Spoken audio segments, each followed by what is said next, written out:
Oh, hey, I think we're live. Great. Okay, great. We are live now. Hi, this is Dr. Lisa Song, holistic mama doc, holistic pediatrician, and pediatric functional medicine expert. And I am here with the amazing Julie Matthews. So excited. She is hosting the upcoming Nourishing Hope for Autism Summit. So I'm super excited. If you guys are joining me here, give me a thumbs up, a wave, a hi. Let us know who you are, where you're from, and any nutrition questions you have, because Julie really, she is the nutrition consultant extraordinaire. She's an expert in all things pediatric nutrition. So before we start, if you're here, this is what I'm going to do. I'm going to share this to my Thriving Child Facebook group. Here we go. I'm also going to share this to all of my friends because I want my friends to listen in, because no matter if you are a parent, a grandparent, an aunt or an uncle, a caretaker, a teacher, this is absolutely something that you want to hear. So there we go.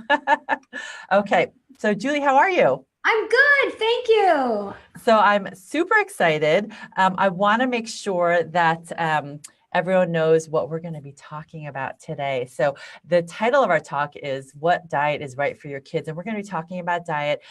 Julie, really specializes in nutrition for kids with autism, ADHD specialties. But I want to be clear that the information that we're going to talk about today is applicable to any child, right? All of our kids eat. Yes. We all want our kids to eat the best healthy food, right?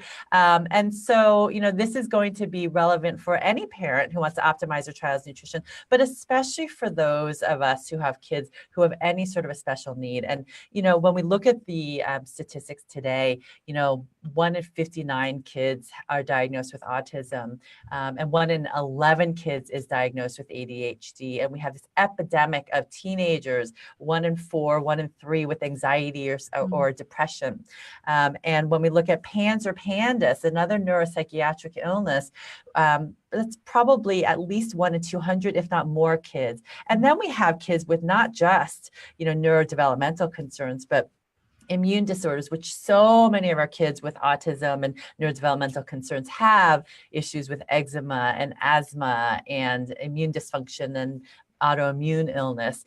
And so, in that number of kids with any chronic illness, is 1 in 2 right now. I mean, that's 50%. And if we're kind of heading along this trajectory, we're going to get to 80% by the year 2025. I mean, that's less than a decade from now. So this is information that we need to get, because food truly is medicine. Food has the power to harm, but food also has the power to heal. Right. So if you're on with us, let us know what concerns your kids have. If they have any special health concerns, let us know if you have any particular questions, because I'll be checking to see what questions we get. Okay. Because I want to make sure that, oops, sorry about that. I'm double recording here. I want to make sure that we have all of the information out to you. So I see here, Jyoti. Jyoti is another amazing holistic pediatrician. She's on. We have Maxine from Pennsylvania, Magda, hi there, Fenny, Lori, Joy, so glad you guys are here. April's checking in from El Dorado Hills, and I see Kat. Hey, Kat's watching, Lisa. So guys, if you have any questions, be sure to let us know. And before we begin, I mentioned that Julie is hosting the upcoming Nourishing Hope for Autism Summit. I want to make sure that everyone knows, though, again, that this is not just for kids, parents of kids on the spectrum, but really any parent who wants to understand how to optimize their kids' health and their immune system. So I have right now put up a post with the link to the Nourishing Hope Summit. Okay, guys. All right, so let me tell you guys about Julie, because I'm doing all this talking, but I want you guys to know how awesome Julie is. And Julie and I, we go way back. I mean, we were starting our practices, right? Julie, when did you start your nutrition practice in San Francisco? Well, 16 years ago. When was that? 2002? Yeah. Yep. And I was right about then starting my, holistic pediatric functional medicine practice. I met Julie when Julie actually had a radio show in San Francisco, right? And I came up and we were Julie was a little bit further on in her work with kids on the spectrum. And I was really diving into the biomedical work with kids on the spectrum and kids with special needs.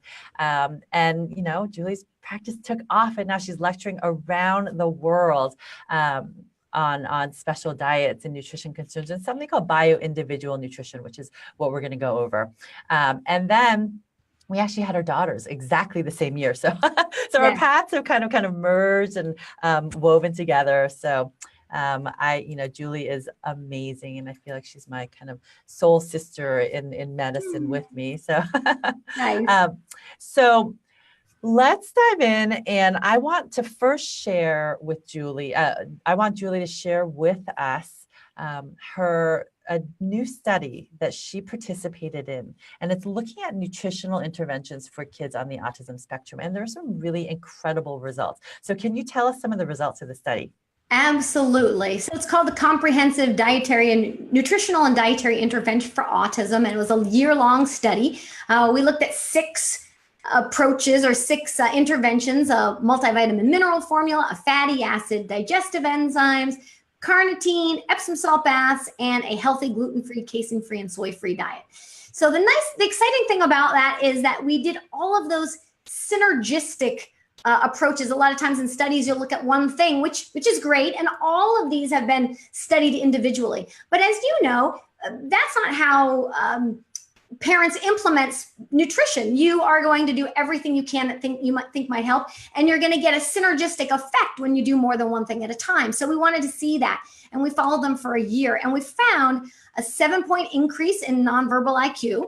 We found 4.5 times the developmental age increase. So from in a 12-month period, the kids that didn't participate in the control group gained 4 months of development. The treatment group gained 18 months of development in a 12-month period. Wow. 4.5 times their peer group. So that was really, really exciting. And we saw improvements in gastrointestinal symptoms, in autistic symptoms, in sociability, in irritability, all sorts of different areas. Wow. And what were the primary interventions that you guys used? So we used all 6 of those approaches, but what was interesting is, and this is where I think bio-individual nutrition really comes into play, is that not everybody needed or benefited the same with each intervention. The ones that were most effective were the multivitamin mineral formula, the essential fatty acid, and the healthy gluten-free and casein-free diet. Okay, so multivitamin, omega-3 essential fatty acid, which is essentially fish oil, right? Yes. And a gluten-free, casein-free diet. Great. Yes. And then, but interestingly, in some of the other kids, we did, used carnitine, and carnitine is really important for mitochondrial function. And so this one girl who was 9, she was in a wheelchair because she just didn't have enough energy. She couldn't really get around. She was really, really fatigued. And it turns out that carnitine was a life changer for her. She was able to get rid of her wheelchair. It just seemed that because she didn't eat any red meat or pork or whatever, and based on her particular genetics and biochemistry, she was really deficient in carnitine. And by adding that one supplement, while not needed for everybody, was absolutely life-changing for her. Yeah. Well, and that points to, so one thing that we know from many, many kids with chronic illness, whether it's autism or autoimmune illness or, other chronic health concern, is that they have mitochondrial dysfunction. And this is especially true for kids on the autism spectrum or with sensory processing issues or, with chronic infections, as we see in PANS or PANDAS. But with mitochondrial dysfunction, we know that carnitine can be such an incredible intervention. So, and that actually, you do have Dr. Maya Sheetry-Klein speaking about that, right, on your summit. Yes.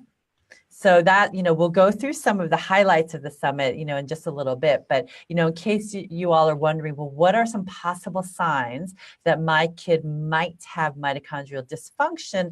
That would be things like having low core muscle tone. Now, low tone, you might say, well, actually, they're pretty strong, and they seem like they have good muscle tone. But we're really talking about the core. Kids who they just, no matter how hard they try, it's really hard for them to sit upright, with a straight posture, that they kind of slump over all the time. Or kids who, when they sit down on the floor, they can't sit crisscross applesauce. So that's hard for them. They sit more what we call the W position, where their knees or feet are kind of splayed out to the side of them, as though they're sitting in a W, making a W with their legs. Other signs would be, pencil grasp. When they're trying to write, either their writing is really feathery light because they don't have the mitochondrial strength, the muscle strength to get proper pressure on the paper, or they're writing really, really, really hard because they're trying so hard to get the right pressure. Mitochondria are most active in our metabolically active cells, which are our skeletal muscles, right? Our muscles, and also our brain. So what we'll see, also with mitochondrial dysfunction is kids may have, a lot of quote energy and be able to play soccer and, run around, but they fatigue easily. So they have easy physical and also mental fatigue. So those are all signs that you might consider thinking about carnitine. Great. When we think about the results of your study, how do you think about really applying that to kids, not just on the spectrum, but to all of our kids? Yes. So what was interesting is that we didn't just see improvements in autism symptoms. We saw improvements in gastrointestinal health.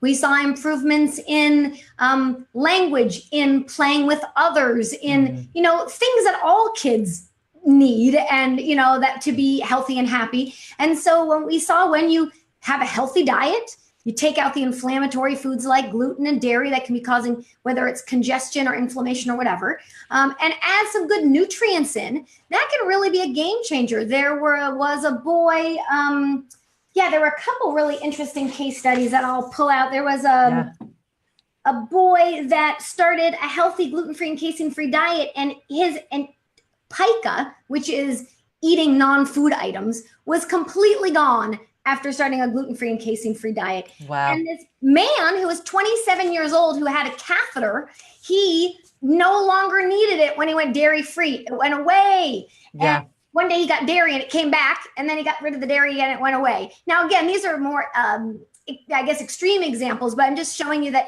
across the board, whether it's in playing or in social skills or in digestive health, in just general mood, we saw improvements in all of those different areas. And so just having a healthy diet and getting good nutrients can really help you across the board. Yeah.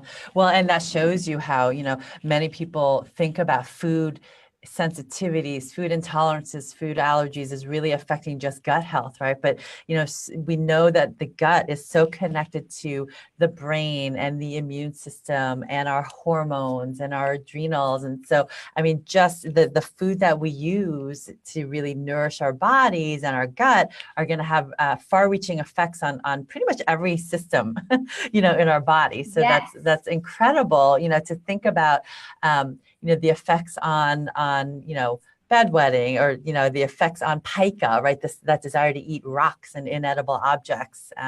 So I think that will be amazing. So Blair asked, will you repeat where to access this study? So yes, afterwards I'll put up a link for Julie's press release and study results, because it's incredible. And I think for parents and practitioners, I would say parents, anyone who's kind of questioning the power of dietary interventions for kids on the spectrum, this is a must read. Julie's study, you have to read it, because it really, there's diet is one of the hardest things to think about changing, but it can have the most lasting impact. Absolutely. Right? And the great thing about this study is that it's an open access study, so you can read the entire study for free. A lot of autism researchers make sure that they publish only in open access journals so that everybody has access to all the information. That's right. That's right. So let's take a couple of questions. And, guys, if you're here, definitely, give us a thumbs up or heart. Let us know you're listening. I see the questions that are coming through. So Julie and I will get to them. Share this with anyone you know who would be interested. So Ashley, hey, Ashley from South Carolina, would love to hear some on how diet can help genetic syndromes as well. Now, this is fascinating, right? Because we know the power of epigenetics, right? And so I know you have Ben Lynch on the Nourishing Hope for Autism Summit, and we have the power to turn on or off our genetic expression, right? Our genes, how they're working and how they're expressing themselves with food. Absolutely. And so do you want to, I know we're kind of jumping around a little bit, but do you want to talk a little bit about what you and Ben Lynch spoke about? Because he's really the methylation guru, right? Yes. And for parents listening and practitioners listening, methylation is one of the, and the MTHFR SNP is one of the kind of hot topics that everyone talks about, but I think, not as well understood as we would like. Yes. So yeah, it's a really fun interview. Well, it's fascinating interview with Dr. Lynch. He really goes into methylation, which is what really helps to control our genetic expression, as you said. So we need good methylation. So we need the nutrients going into it. We need folate and B12 and all the things that are going to help us recycle homocysteine, choline, and betaine, and all of these types of things to get those pathways working so that we are able to methylate properly. And so we don't go into just MTHFR, we go into COMT, which is something that I have. So we had fun kind of, one of the fun things I loved about it, was, because I always often upset with my COMT because it causes me challenges, but what was really fun was, there's pros and cons, and we were seeing it as, it's just what you have. It's what makes you the wonderful person that you are, and there actually are sometimes wonderful things even associated with SNPs that aren't so great, or that might be challenging in certain ways. So we look at a bunch of the different SNPs, and we look at, there's two ways you can have these, because you got them and they're turned in there, they're expressing, but you can also have them and they're not expressing. And so just having a healthy lifestyle makes sure that we have our genes doing what we want them to do. And that we're also not creating dirty genes by creating an environment with toxins or deficiencies that cause us to express some of these things we don't want to be expressing. So he was really talking about the power of good nutrients and the lifestyle and nutrition in general. We talked about, the different genes and some of the nutrients, but in the end, really, it's much broader, and it doesn't have to be that complicated. It's, eat a healthy diet, don't eat things that are inflammatory, avoid toxic things that are going to bog us down, and make sure we get all the nutrients that we all need. And in some ways it's that simple, but we also went into quite a bit of detail on how we can support people with various SNPs. Yeah. And these SNPs, right, they're SNP, single nucleotide polymorphisms. We all have, hundreds of SNPs, and some of them are clinically important and relevant. Some of them probably not. Some of them we just don't know yet. And so one of the things, that a lot of my patients are doing, and I look at as well, are, they're using various genetic SNP testing companies and, getting them analyzed through various other third-party labs like MTHFR Support or Genetic Genie. I just want to caution, parents and practitioners listening, is that we can't hang our hat just on our SNPs, right? Because just as Julie said, our SNPs we are the manifestation of the expression of our SNPs. But just because you have a bad SNP, that maybe is associated with a variety of conditions like autoimmune illness or ADHD or anxiety, doesn't mean we're going to get those things at all, right? It just means that we need to be maybe a little bit more cautious about keeping those genes clean with lifestyle and diet and reducing toxins as much as possible. Right. Absolutely. I like to think of we have our environment and our genes. And then I feel like the place that we can intervene, the link between those is good personalized nutrition. Yes. If we have certain SNPs, we can sometimes support them by having that good nutrition in our diet. So I completely agree with you. And then sometimes, like even for myself, I have 2 SNPs that would be, bad SNPs, but they balance each other out in a weird sort of way. Like one doesn't allow enough to come through and one doesn't break it down. So in the end, it just is what it is. And I would agree with cautioning people, because at the beginning I thought, this was years ago. I'm like, I'm going to look at my genetics. I'm going to look at this one and I'm going to take what I need for this one. And then I'm like, okay, that doesn't work. You got to look at them as a whole. So then I'm looking at them and I thought I was an over methylator. Turns out when I look at my functional labs, I'm actually an undermethylator. And if I had just gone based on those SNPs, I would have been completely inaccurate in the way that I would address them. Yes. So I do really agree to just caution people not to get too upset about any particular SNPs and to not necessarily say this one SNP means I need this thing, because it may or may not be the case. That's right. Because you could have various SNPs that say you need this particular vitamin and other SNPs that say you do worse with that particular vitamin. Yes. So, bottom line, we need to really look at your child, right? And just use our SNPs as another piece of information. Right. Yes, exactly. And that kind of, that individualized approach segues into actually, Ibiata has a question. I hope I'm pronouncing your name right, Ibiata. And this is Angela, actually.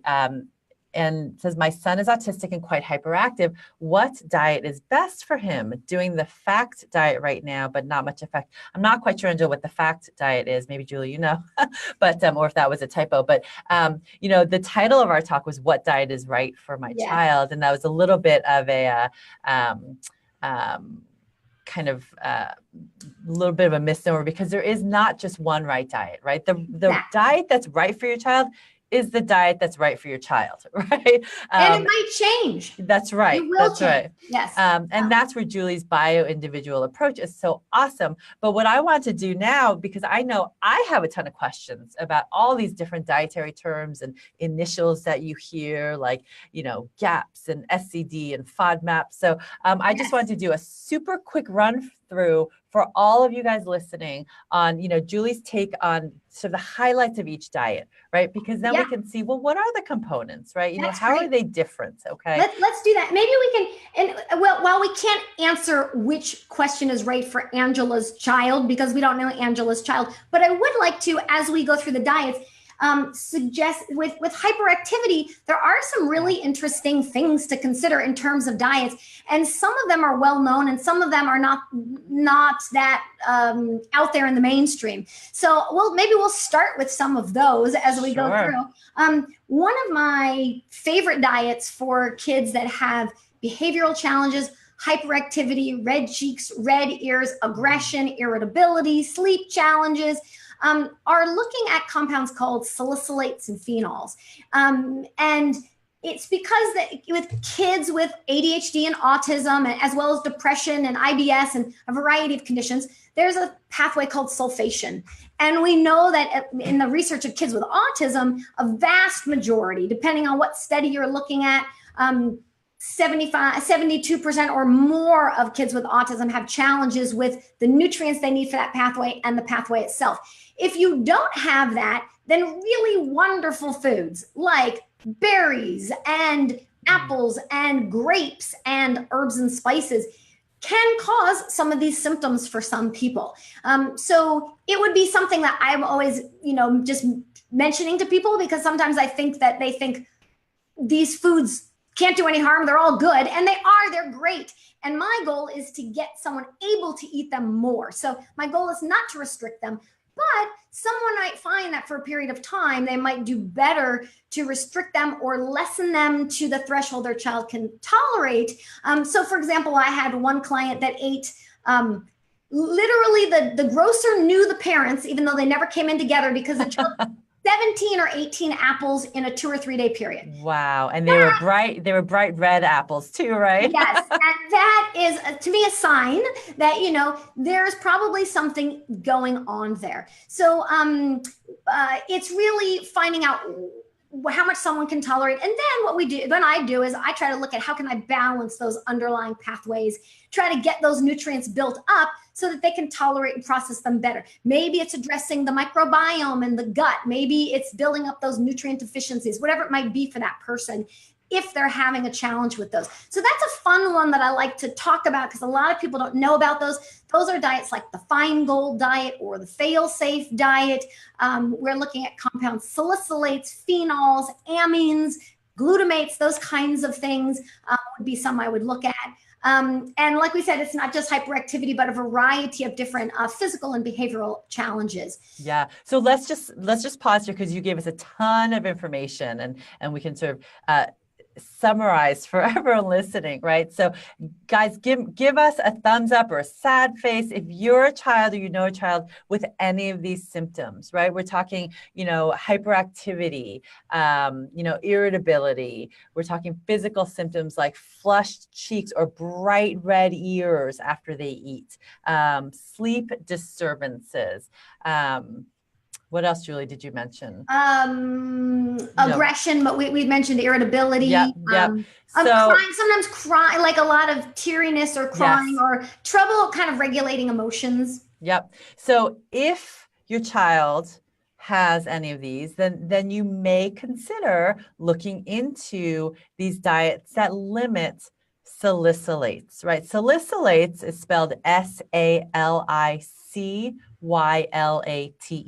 and phenols are PHENOLS, right? So salicylates and phenols, and all those diets that Julie mentioned, right, are kind of can fall under those categories. I see a lot of hearts and thumbs and sad faces and angry faces because how common is that? How common are kids who have behavioral issues? They don't feel right in their own skin and they're angry and they're sad and they're hyper and they can't focus and their cheeks are always red. Yes. Right. And when you can talk to them, it can be kind of heartbreaking when they come out of it. They say, "Mom, I didn't mean to. I wasn't really in control of how I was feeling at the time." And I've had even good friends who say and I've met them, the sweetest little girls, and they're like, but they change in a second, and they couldn't figure out what was going on, and. So, and sometimes people these are two of my very best friends, and it took them years to tell me that this was going on. And so, it can be really profound and really helpful. And it's quite common. There's also learning challenges and sensory issues and all sorts of things that can be associated, as well as digestive disturbances. So it can be physical as well as emotional. Yeah. And I want to point out two really, really important things that Julie said, in the beginning when she was talking about this diet, but it relates to any diet. The goal isn't to restrict your kid and have your kid not eat these foods ever again, because things like blueberries and strawberries and purple grapes, that are, really great in antioxidants, but unfortunately high in salicylates are foods we're going to be taking away. But the goal is to get your child's gut, immune system, brain, healthy again, right? So that they can go back to eating these foods and not have them react to those foods. And another key point that Julie said she's got so many pearls in there that I want you guys to really understand. If your child is craving a particular food or foods, that is one of the biggest tip-offs that's a food that right now is not serving them, that they need to probably take a break from for a little while. Absolutely. So Julie, when someone goes on, a low salicylate, Feingold, Failsafe diet, the unfortunate thing is with those diets, there's really not a test for it, right? You can't do a blood test and say, my child's sensitive to phenols. So if parents are going to do this, how long would you recommend that they try in order to know we're on the right track? Yeah, that's a great question. And you're right about that. There aren't really a test to tell you, like you could do an allergy test or something. There isn't a type of a test. So, this is always hard. If I say too few days, then I don't want people to be discouraged. If I say too many days, I don't want people to not try. But the truth is typically 3 to 5 days, you can usually see some improvements. In the case of salicylates and those things, it's pretty quick. So that's nice. You could do a few week trial and Mhm. have a pretty good idea. Yeah, yeah, great. Because you will see results pretty quickly if that's the case. And then we keep going. And when you're doing that trial, there's no way to completely eliminate salicylates and phenols, but No. you want to choose from the low phenols and salicylates. You had mentioned in your study the gluten-free, casein-free diet, and most people by now know what's gluten-free and what's casein-free. Well, I think the kids are also soy-free as well, right? On the diet in the study. But what about these other acronyms like SCD and GAPS? A lot of my parents ask, well, is GAPS? I've heard that GAPS is a good thing for my child. So what are those? Yes. So the specific carbohydrate diet and the GAPS diet are quite similar in that the GAPS diet the specific carbohydrate diet was passed along from the 1930s by this wonderful mom, and woman named Elaine Gottschall. Anyway, and she used it to heal her daughter of ulcerative colitis.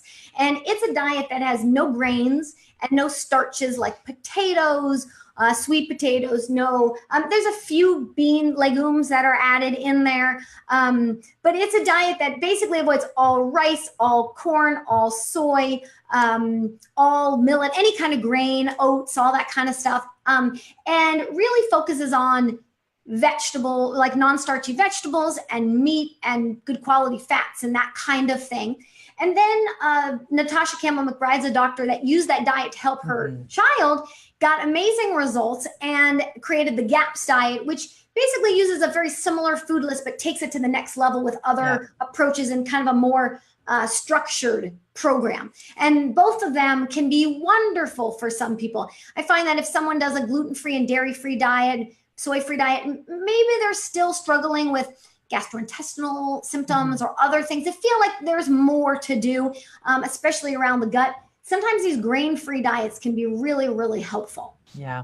Yeah, especially I think for kids that, and you can tell me if you find this too in your practice, but for kids who have significant yeast dysbiosis and gut dysbiosis, meaning abnormal bugs in their gut, I think that going grain-free and SCD or GAPS can be incredibly helpful. Yes, I do agree. And at the same time, some, like any diet, some people do better and some people don't do better. Some people that might not be the right diet for them. That's right. And the reason I like to say that is because these diets are wonderful and people often do great on them. And so they are shouting it from the rooftops of, this is the best diet. It was the best diet for their child. And this diet is the diet everybody has to do. Now I'm starting to have a problem because then someone might try the diet and it's not working for them. And then other people maybe in the community say, well, try harder, do it more. That's right. And it just might be that it's just not the right diet. Maybe they have an oxalate issue and they're getting too many nut flours, and maybe it helped at the beginning and it's not helping now, or the negative outweigh the positive. So again, it's all dependent on the person and what might work for them. So you mentioned two things right there in terms of a low oxalate diet. Yes. What are oxalates and why is that such a concern for some of our kids? Yeah, this is a really exciting area of science. Oxalates as we've known in the past or even recent past, are one of the things that creates kidney stones. And so oxalates are in things like spinach and nuts and Swiss chard and rhubarb and, all these kinds of foods. Some we eat more than others, but lots in nuts and certain beans and things. They can create a lot of pain and inflammation. They can get into the mitochondria and damage and impair mitochondrial function. They can really, because they can create inflammation, they can kind of affect obviously the gut and inflammation and digestion. They just generally, it depends, again, depending on the person. We know that they can create mineral deficiency, and that's among everybody because they did some cool studies in the 1930s looking at rats that they fed spinach to. And basically they found that there's so much oxalate in spinach that it not only binds to all the calcium, so you can't absorb the calcium, but it binds to the rest of the calcium in the meal, and you can't absorb the calcium in the rest of the meal. And it can bind to other minerals like magnesium and things. So, again, these are not the awful, terrible villain, like we're talking about salicylates.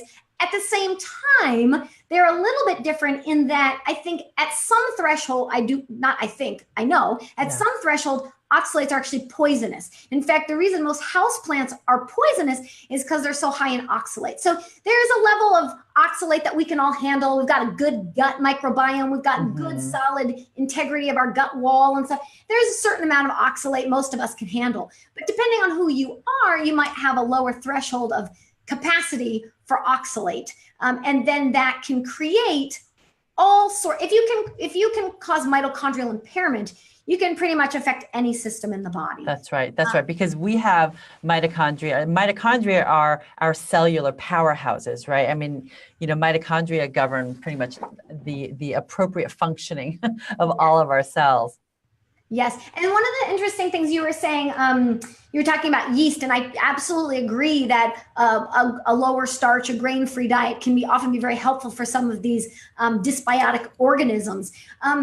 But sometimes I find even that diet for people that have oxalate issues, because oxalates can impair biotin enzymes, then we need biotin to fight off yeast. Yes. So I found sometimes someone does an SED diet, they do it harder. It's just not working. It might be because it's a different challenge that they're having. And one of those challenges might be something like oxalate. So that's why I really try to figure out what's going on for that person. Yes. How to tailor a diet for that person. Because if we take out all salicylates, all oxalates, there's no food left. We can't do that. That's right. That's right. And I just want to mention for those of you guys listening, on Julie's upcoming summit next week, the Nourishing Hope for Autism Summit, she's interviewed Susan Owens, who is the expert on oxalate. So if this is kind of piquing your interest, I mean, she's an awesome researcher and someone to listen to. It's an amazing talk of super cutting edge information. I've never even heard her present before. We talk about autoimmunity and the inflammasome, which I didn't even realize that this innate part of our immune system was only discovered in 2002. Yeah. That's when we started. I mean, how did we live as humans for all these centuries without not knowing what this important part of the innate immune system is? And when you create this inflammatory response that you can't turn off, you can start to get autoimmunity and things. So It's a very exciting lecture, in part because in the mainstream, they think that oxalate causes kidney issues. And that's, if you don't have kidney issue, then you don't have an oxalate problem. That's right. They did a study on autism, and they proved that wasn't true, that you can have an issue with oxalate even if you don't have kidney stones or kidney issues. Yeah. And this is something too, where we don't necessarily have to guess at it, that we can do a urine test for oxalate levels as a guide to see, well, if urine oxalates are elevated, even without the presence of kidney stones, that's another push to say, this diet might be worth trying for my child. Yes.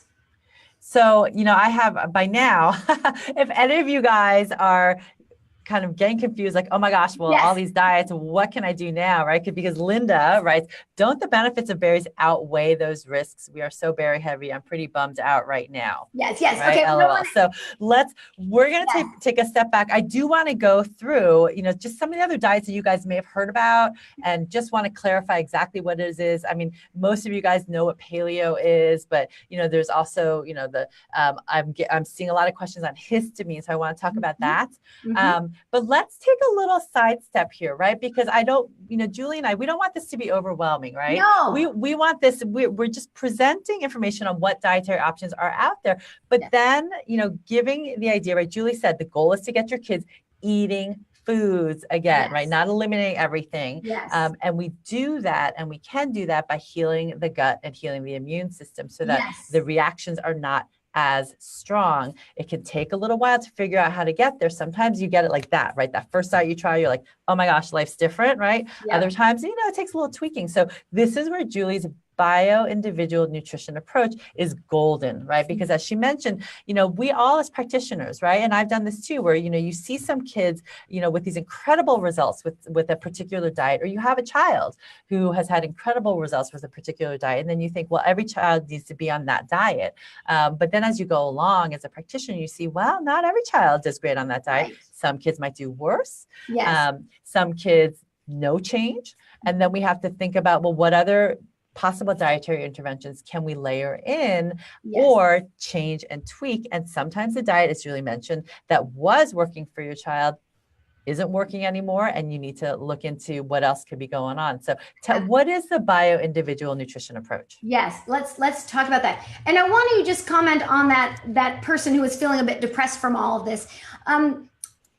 It's all about, in my opinion, nourishing hope. So I just want to provide information. If you're new to all of this and you want to start at gluten-free and dairy-free and take one baby step at a time, that's a great approach. I am not expecting everybody to be an expert on these diets. It took me 16 years to figure out overnight. I think she had a really good point though. These are good foods. They are. We want them in our diet. Like we said, my goal as a practitioner is always to try to get them into the diet by healing what's causing the reaction. So some people ask me, well, why not just heal the thing underlying it and we don't have to do the diet? If you can do that, great. And sometimes we can do that. But what I've found is two things. One is kids sometimes are suffering. They are feeling terrible. They're congested. They are hyperactive. They're upset. They are not feeling well. We want to get them some relief right away. So relieving the burden on the body by taking these foods out for a little while, that gives the body a chance to not have to be fighting that all the time and depleting that all the time. Now we can work on healing the microbiome. We can work on getting those nutrients replenished. Then we can go back to eating some of these foods. Particularly, I know that in the case of salicylates and those sorts of things, the vast majority of the time, if we do it in a methodical way, we can go back to increasing the variety. May not be 100%, it might be 100%. So I want people to realize this is not intended that you should take all these things out or you need to take them out forever. That I think is really important. So the person listening is absolutely right. They are healthy foods and we want to get them back in. So a bio-individual nutrition approach is really looking at what's going on for that person, symptoms, the conditions they have, what the lab tests say, what their genetics say. And here comes my kid. Hey. Speaking of, hi. I'm on the internet. Hi, Ruby. Do you know Dr. Song? Do you remember Dr. Song? Okay, can you go? I got a package. Yay. Okay. Ruby, we'll see you later. Am I going to see you in San Diego? Yes. All right. There's real life for you. That's right. So we were saying a bio-individual nutrition approach is really looking at, like I said, symptoms, your condition, your labs, your genetics, what reactions somebody has already. That's going to give me clues. And then based on those factors, we create something customized. And the nice thing about this is it doesn't have to be overly strict because, let's say they might need to be like in my world, I can loosen up some of the, maybe I can loosen up, I might need to do 2 or 3 diets, but maybe on this diet, I don't have to be so strict. I can loosen up some of the rules. And this one's really important. So it's really about, for me, customizing something so it's as robust and nutrient dense as possible while getting out those things that they are really struggling with at the moment, and using that. And that, to me, is just how nature is, right? We are all unique individual beings. We all have different genetics and health history and assaults to our from our environment, and we need something customized. And so that's really the goal behind it. And I figured this out just based on, some people would come in my practice and do amazing on diet A, and someone would come in and do a terrible on diet A. And so I had to think, who does really well and who does not do well? And then how can we try to address what's causing them not to do well and try to heal that so they can go back to something more well-rounded. Yeah. Yeah. Well, and for anyone listening, know that Julie, this is exactly what she teaches parents and practitioners in her bio-individual nutrition course. It's like a deep dive into really doing all of this, figuring out what foods right now are, inflaming the body, even the healthy ones, right? How to find which diet is most appropriate and individualized for that child to help the healing process, and then do more detective work to figure out how do we get them on the other end, right? To having a wholesome, healthy diet that might incorporate some of those other foods that they had eliminated for a while. Yes, absolutely. So, and a couple of things too with the diet, Julie mentioned start with baby steps, right? It's not about necessarily eliminating everything at once. And, when we talk about food, I mean, there's so much focus on what's the right food, what's the wrong food, what food should I take out, what food should I take in? And there's this fear around what to eat and what to feed your child, right? And there is a condition, right, called orthorexia, which is this fear around eating, right? Yes. So if anyone is feeling that right now, if you're feeling a knot in your stomach thinking, I don't know what to feed my kid, can I feed them anything? Is what I'm feeding them hurting them more, right? I just want you to take a breath, right? Give us a heart, or, give us a like, if that's you, because I know that's me sometimes. I know it's many parents in my practice. And, I just want you guys to know that you can step back, right? It's one slip up, and some practitioners will say, one slip up is going to set you back for 9 months. No, right? It's sometimes it really is the stress around food and what to eat that's actually more toxic than the food itself, right? Absolutely. So I want everyone to know that this part of the piece of healing your gut is really starting with the mindset and the mindfulness and just the stress reduction around that. Yes, absolutely. I completely agree. And you can start with just wherever you are. Just start where you are. If it's adding some new good healthy foods in, don't be afraid. Just because we talked about some good healthy foods might be problematic for some people, don't let that stop you. Add the healthy foods in, and as you go, when you get to that step, you'll think, okay, well, what symptoms am I dealing with, and what foods are we eating, and go from there. So yeah, I don't want people to be stressed or inhibited. At the same time, it's empowering to just have an awareness sometimes. So you might feed those foods every day and just watch how your child does. Do you notice something right after they eat? Do you notice something after a few days of eating a lot of something? And go from there. So I'm going to just jump to some of the questions too, because this is going to segue into another diet that a lot of you may have heard of, or heard mention of, and histamine is the kind of new dirty word now, right? I mean, there are there's always new concerns that are coming up, whether it's candida or maybe it's salicylates, but now a lot of patients come in and want to talk about histamine and mast cell issues, and does my child have that? Is that something I need to be concerned about? And for many kids, yes, because histamine is it's a chemical, right, that is implicated in many chronic illnesses. Right. And histamine is also a neurotransmitter, meaning that histamine affects our brain response. So yes, histamine can be a significant issue. But again, when we talk about histamine and foods and what foods can you eat and can't you eat, can you explain, Julie, what a low histamine diet might look like, and why someone might consider that for their child? Absolutely. And you're right. There's always whether it's the diet flavor of the month or the new diet principle that everybody wants to know about. So this is one of the new exciting ones of the day. Histamine is a type of amine. There's some phenolic amines and some non. Doesn't really matter probably for the discussion today. They're often in the same foods. So phenolic amines and histamines are usually, and glutamate are often in foods like bone broths and sauerkraut and aged meats and cheese and red wine. Hopefully our kids are not drinking wine and beer, but maybe some of your parents can relate. And they can create similar things that, like we talked about with the salicylates, but also some differences. So They're really common with migraines. They're very common with inflammation and pain and fatigue and those kinds of things, as well as the types of things that we talked about.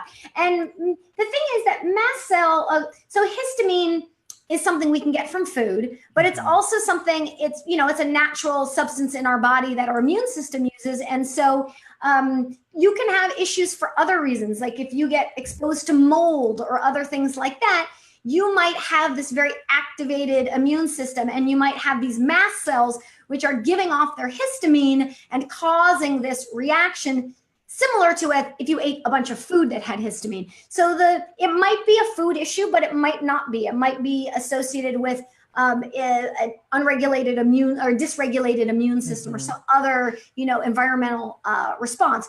So in that case, if you want to lower the total load of histamine, you also might do a special diet for that.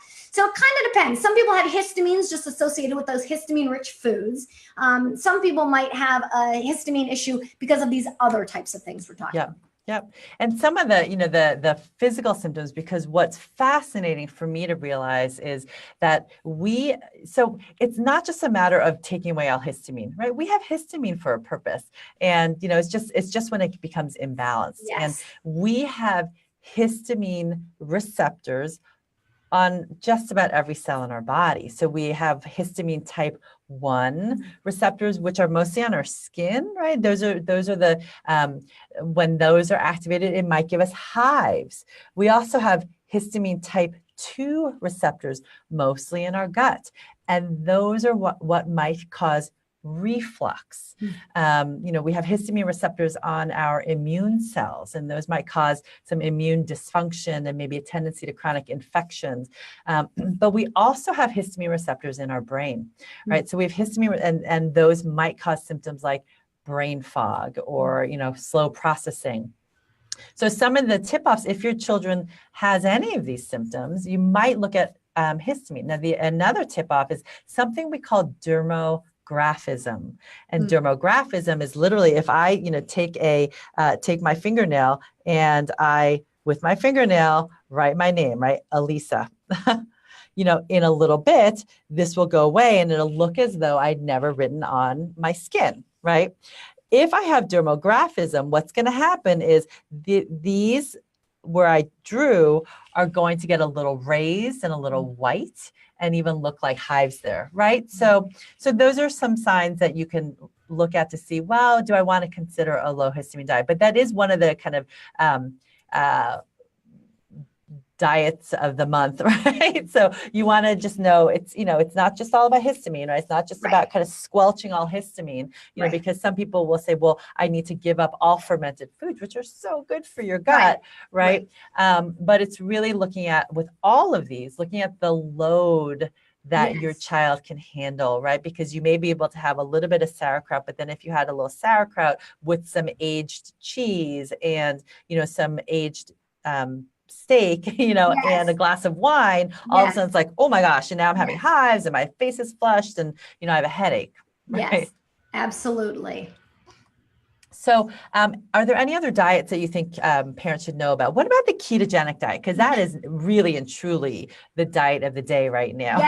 Yes, it is. And you have one of my, favorite lectures. I will say, so you actually do have quite a few people on the summit, the Nourishing Hope for Autism Summit, that are going to be talking about mast cell issues and histamine issues, like, Jill Carnahan, who I love. Yes. I know that in our interview, we touch on that a bit. But then you also have Dominic D'Agostino, who's he's an incredible speaker, and he's talking about the ketogenic diet, right? Which, is really, you can't open up your computer and search on Google without something coming up for the ketogenic diet. So can you tell us what that is, and is that ever appropriate for kids?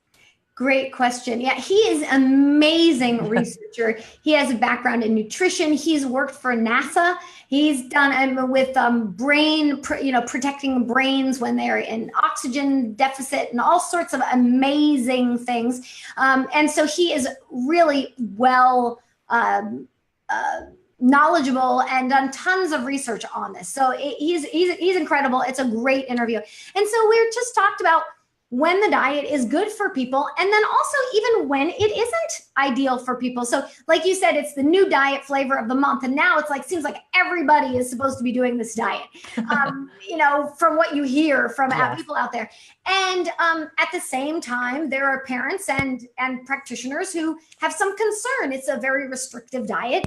It's like all these other diets. If you don't need that level of restriction, don't do that level of restriction, if it's not helpful for you. But there are times where this diet can be very powerful. We know with seizures for decades, they've known about this diet. But we also look at other, whether it's Parkinson's or other types of neurological disorders. We talk about diet for diabetes, all sorts of different types of conditions. And we talk about when it really might not be the best diet for somebody, where they might have, it might be harmful or problematic for certain people to do it. So I'd say it's one of those diets that can be profound and life-changing, but it's also quite restrictive, and it's not something everybody can do or should do. Yeah. Now, if you have a child, as Julie mentioned, though, who is having seizures or subclinical seizures, which many of our kids on the spectrum do, it is definitely one to consider, right? But as Julie mentioned, it's fairly restrictive. It has to be monitored closely if you are truly going to do a ketogenic diet. But if you're going to do more of a like a modified Atkins type diet, right, and kind of moving more towards a ketogenic diet, but not a full ketogenic diet, for which you would need to be hospitalized and monitored to get into that ketosis for kids, it's something to consider. Yes, absolutely. It's a powerful diet for people that it works for. I mean, it's really can be quite amazing. But, it's a diet for people that don't know that it's very low carbohydrate. So it's beyond a low carbohydrate diet in that it is very low. And so you're really relying on fat burning. And some people do that better than others. Some people aren't able to do that. Some people don't thrive as well on that. It's just something, if so people are wondering, it's, mostly fat. It's mostly fat. It's like 80% fat. Yeah. Moderate, adequate amounts of protein, not lots of protein. And it's very low carbohydrate. But he talks about really interesting things about kids, growth for kids, and variations to the ketogenic diet that might be better for kids that are growing versus adults like us. He really does go into that and understand it from the perspective of how it's different. That's what I really wanted. We know a lot about adults that do it, but I really wanted to talk to him about what does the research say about kids. Absolutely. We dove into that. Now we have a bunch of questions that let's dive into, because I want to be respectful of everyone's times, and Julie, in your time, but I'm free to stay for a while longer because I want people to answer questions, and I'll be sure to go through the list of questions and see what I can answer, maybe tag Julie and see if she's got better suggestions than I do, because she's a nutrition expert. And also, to be clear, Julie's Summit, which is starting next week, July 30th on Monday, the link is in the pinned comment, but it's called Nourishing Hope for Autism Summit. But again, it is not just for kids with autism. This is going to be beneficial for any parent who really wants to understand how to optimize their kids' nutrition and well-being, and has any chronic health concern, as we mentioned way in the beginning of this talk. Okay. Absolutely. And even adults, there's adults that are registering because they have autoimmune issues or digestive issues. So absolutely, or they have mold exposure, or, so it's, what's interesting about whether it's autism or any type of autoimmune, it often has similar underlying triggers, environmental factors, and things you can do. So there's lots of topics that really, while we're framing it around autism and a discussion, we talk about all sorts of other conditions and things in it. That's right. Because, what Julie said is right on. When we look, from that functional medicine integrative approach at the key clinical imbalances, as biochemical imbalances that are occurring for our kids and adults with any sort of chronic health concern, there are a lot of underlying similarities, from gut dysbiosis to intestinal permeability or leaky gut to mitochondrial dysfunction and methylation defects and, immune system and hormonal imbalances. So it's a matter of kind of identifying what imbalances you have and then finding how to support that and help the healing process with food. Yes, absolutely. Okay, so I have a question here from Brent, and this I'm sure is a common concern for many parents, on the spectrum, special needs or not. So my 3-year-old daughter does not eat any whole foods. So this is going to be great nutrition tips. What are some ways I can convert her to eating anything that came from the earth? I love how he says that. What are your best tips for our picky eaters, right? Yes. It boils down to picky eaters. What are some, top strategies for parents of picky eaters? Absolutely, because this one's so important. I mean, people may not be aware.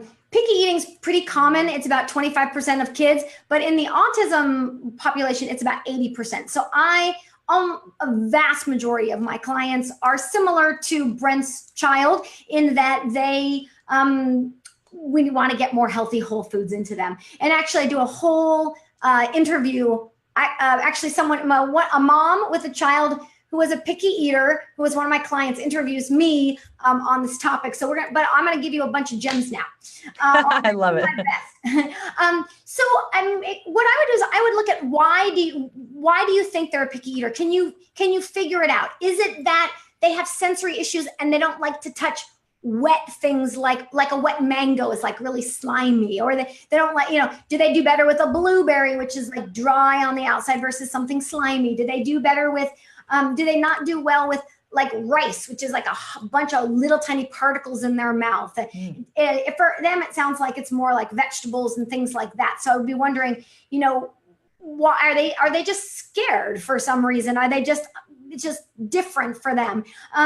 So I would look at that. I try to figure out what it is. So can you make the texture something they like? So do they like crispy and crunchy potato chips? You could try starting with like some carrot chips. You can buy them at first, see if they like them, then you can make them. They can watch you chop up those vegetables and fry them up and taste really good. And now maybe they go, ooh, vegetables aren't so scary. They're pretty yummy. Or is it that they don't, that they like things smooth, and maybe you can make it some fruit into a smoothie and maybe put some vegetable juices. That's a nice thing to do to get them to eat things that maybe the texture they're not comfortable with is juicing.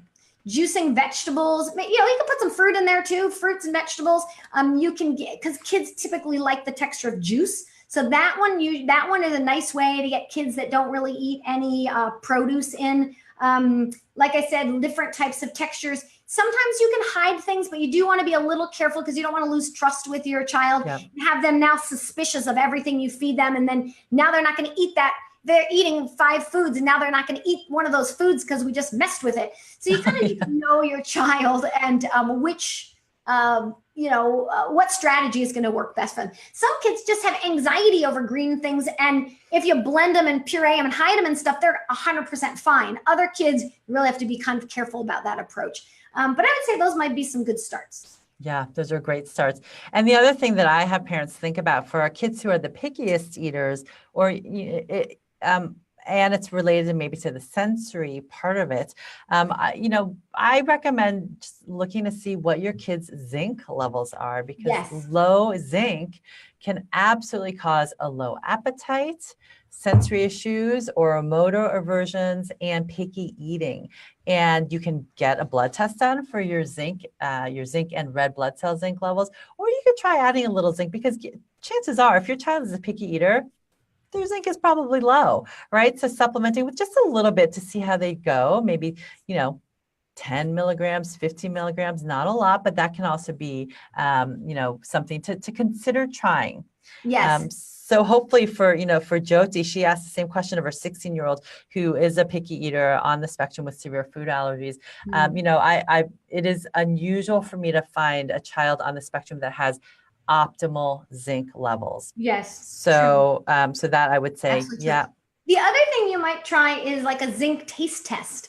especially if they're a little older, or even if they're younger, you might be able to tell by the face that they make. So there is this zinc sulfate liquid that you can get. And if you put it in your mouth and you hold it in your mouth for about 30 seconds, it should taste really awful, very metallic-y and terrible if you have proper zinc levels.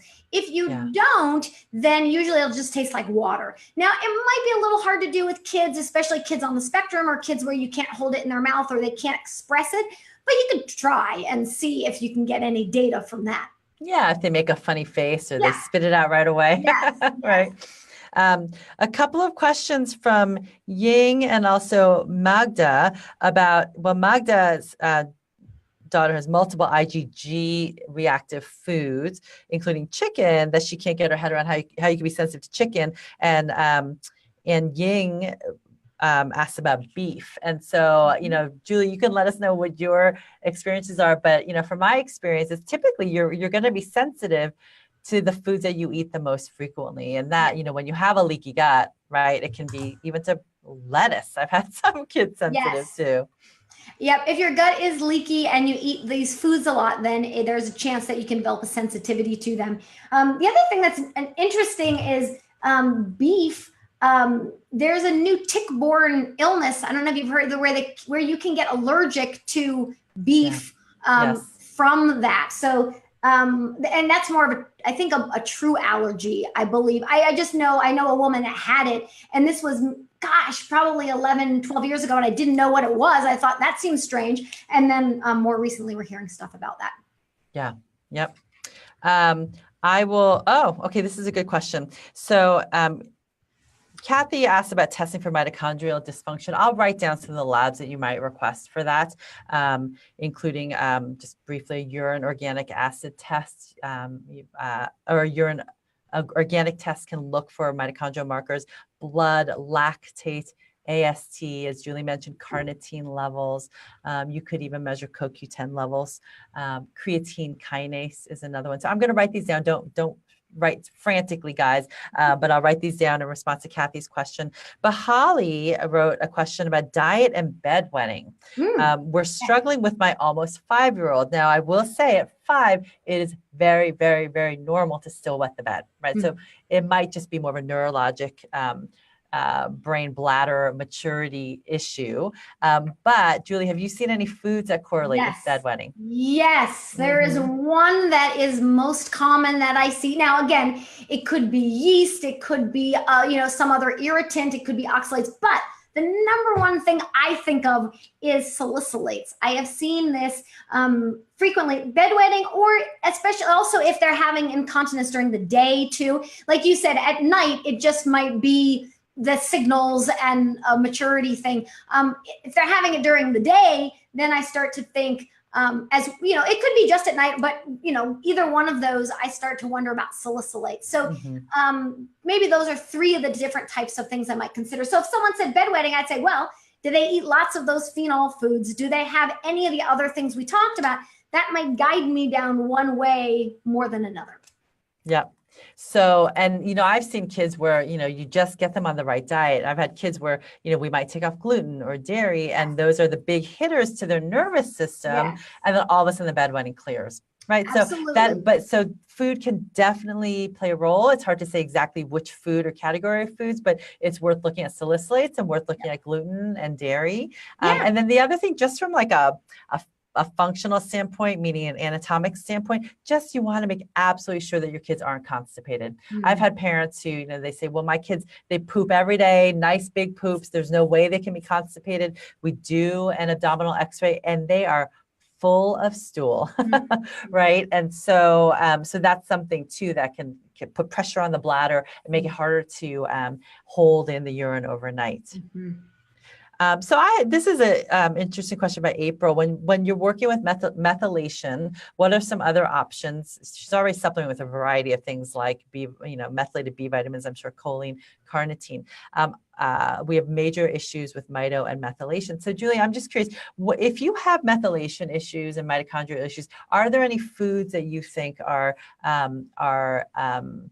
extra beneficial to consider incorporating? Yes. So a couple things. Methylation is important for carnitine and for methylation. And methylation is important for carnitine and mitochondrial function. And mitochondrial function is really important to have enough energy and ATP and everything for, the nutrients and methylation. So they do go together. And when you could look at any of those nutrients and get them in food form. So you could look at folate and, green leafy greens, not spinach, but maybe like kale and a variety of other types of greens.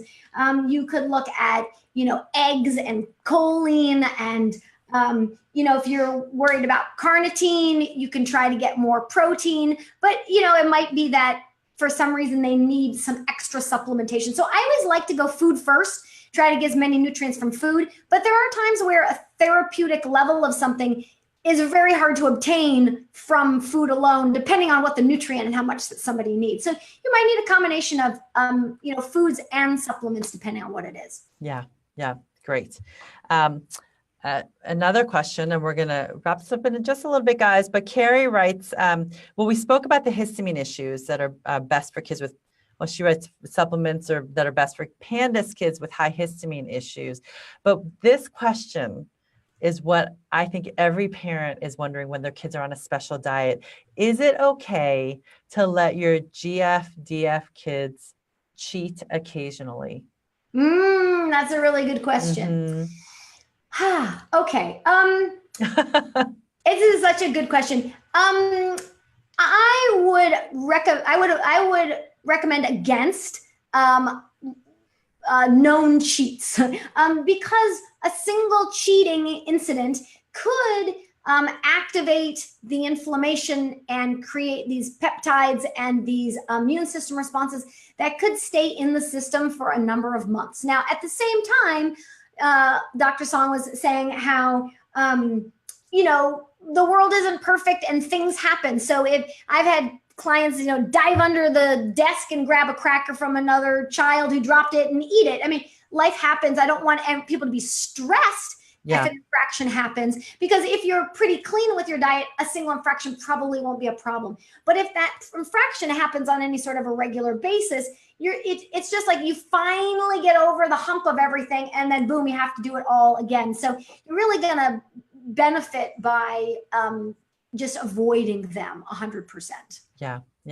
And, so this is where it gets tricky because, as Julie is alluding to, when we want to really see the effect of a diet and have a particular diet help heal, the elimination really does have to be 100%. If you're trying to go on a gluten-free diet, if you have gluten, if you say, well, it's only, once a week they have like a little bite, of my bagel on Sunday morning with a little bit of cream cheese, and, maybe on Wednesday at school, it's pizza night. It's your body, when you're in that inflamed state, it doesn't matter whether you're having a little bit or a lot of it. Yes. A little bit is going to cause the same reaction as a lot of it, right? And so for that time of healing, it really, really pays to be as strict as possible. And then once the healing starts to take place, and Julie, I don't know if you have a number that you say, and I hate to give exact numbers, and I try not to talk exact numbers with kids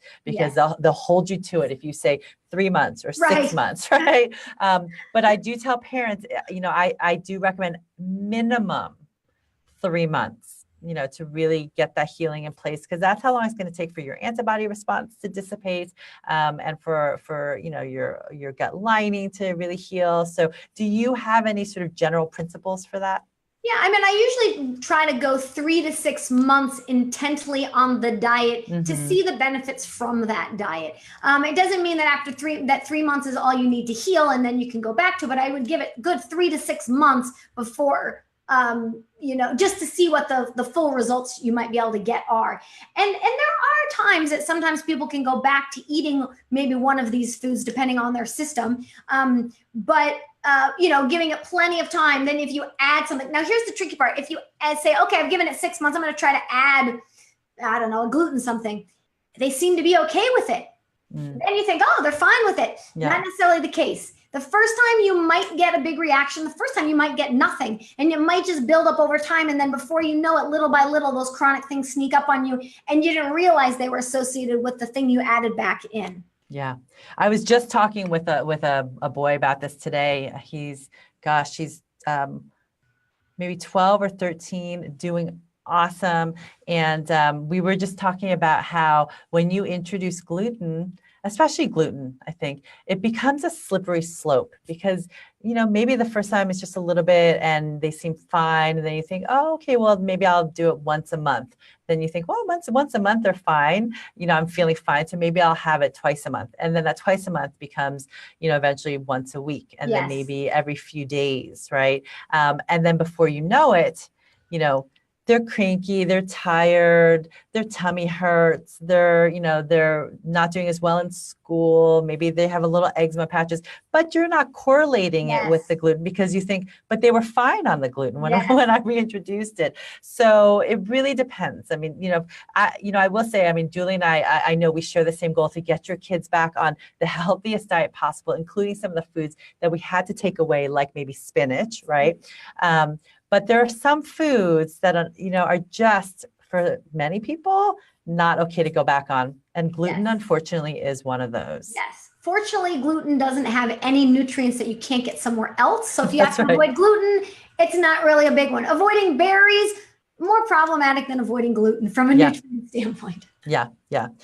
So Blair wrote IgG half-life is 21 to 23 days. So that's 3 weeks, right? So when we're doing a trial, that's a really great point, Blair, because if I'm doing a trial, let's say you don't want to do a blood test for your child, and we're looking at potentially IgG food sensitivities, although there are other ways your child can react to foods than just IgG, as we see with histamine and, with salicylates.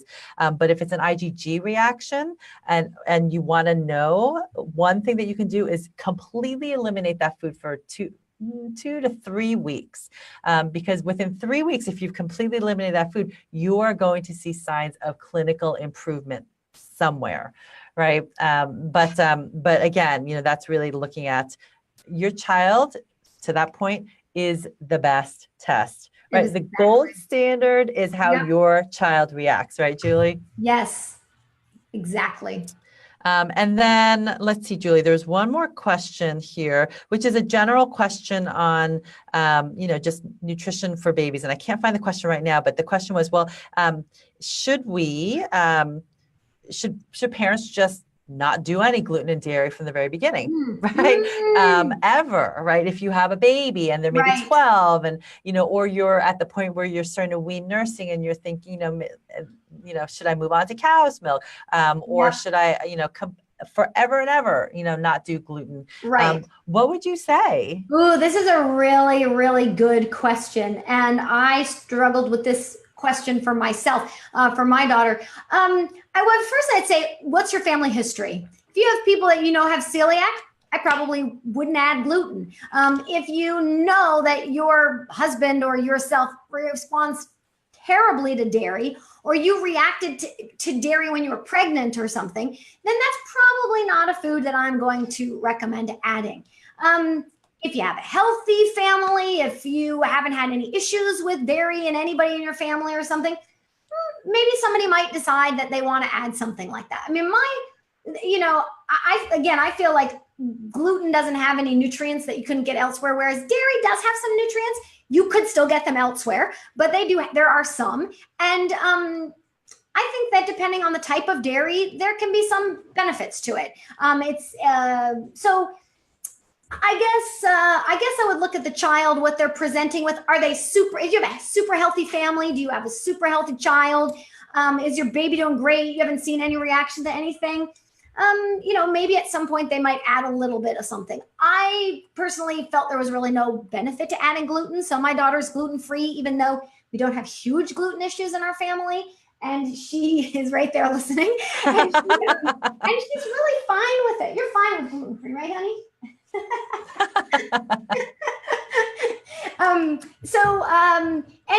It's great. It's great it's not a problem at school. It's not a problem with the kids, did I give it to her a few times? I did. Cause I thought, maybe it's good for the immune system to like get a little bit of a substance now and then, because now they recognize it. So I took a little, because I don't have personal health symptoms, and my daughter doesn't either. I take a little bit of a liberal approach, because there is some science that says, oh, if you introduce these foods when they're young, some foods when they're younger, sometimes that's actually helpful for allergies. So I really didn't know 100% the solid answer for everybody. So for her, that's the approach I took. I mostly avoided it. And if we got a little, we got a little, and I chalked it up to immune system exercise. Yeah. I mean, it's such an interesting question. And, I, as Julie said, I really don't know that there's a clear-cut answer. You have to, just like anything else, it has to be individualized. But I will say there is a fascinating study looking at children who were introduced to gluten and had a family history of celiac. When they were introduced to gluten while they were breastfeeding, the risk of developing celiac disease was significantly reduced. And that is fascinating, right? So it's not just about a particular food to do it or not to do it, but also maybe the timing of it, right? And, other factors to consider. What's the health of your child's health like at that moment? If they're 4 months old, or, let's say 8 months old, and they have really bad eczema, maybe not the best time to try gluten, right? So lots of different factors. Yes, absolutely. All right. Well, Julie, I think we have really taken up everyone's time, and I'm hoping that everyone found this valuable. Julie is incredible, such an amazing resource. Definitely, give us a heart if you loved having Julie on, and if you want me to have her on again, because we could talk. Julie, we could probably talk for hours, and I'm sure on the East Coast, it's 10:20 right now. So, for you guys on the East Coast, Ashley in South Carolina, you guys are awesome. Yeah. Right now, I'm sure a lot of you guys here in the Bay Area, like us, it's almost time to get ready for bed for our kiddos. So, we're going to let you guys go, but I really appreciate everyone for staying on. I really want everyone to, really have Julie as a resource. Julie Matthews, she's incredible. I know, Julie, I want you to read the comments, because there was a woman who wrote this. She read your book, Nourishing Hope, 12 years ago, and it just changed her life, which is incredible. Julie is really the pioneer in this field of nutrition and diets for kids with special needs. And, I hope everyone tunes into the Nourishing Hope for Autism Summit, which is starting in 1 week, Monday, July 30th. And the link is right there on the top. And my interview airs on Friday, Friday, August 3rd. So, and I'll be listening intently to all the other interviews, because they are incredible. And Julie's pulled together and really an awesome array of experts from all different fields. Well, thank you very much. And I have thoroughly enjoyed this. I'm going to go see my daughter now, who has been waiting very patiently for Very patient. Tell Ruby I say good night. She was awesome. I will. Well, thank you very much. It was great to talk with all of you. Thank you for your wonderful questions, and hope we meet again. Yes. All right. Take care, everyone. Have a good night.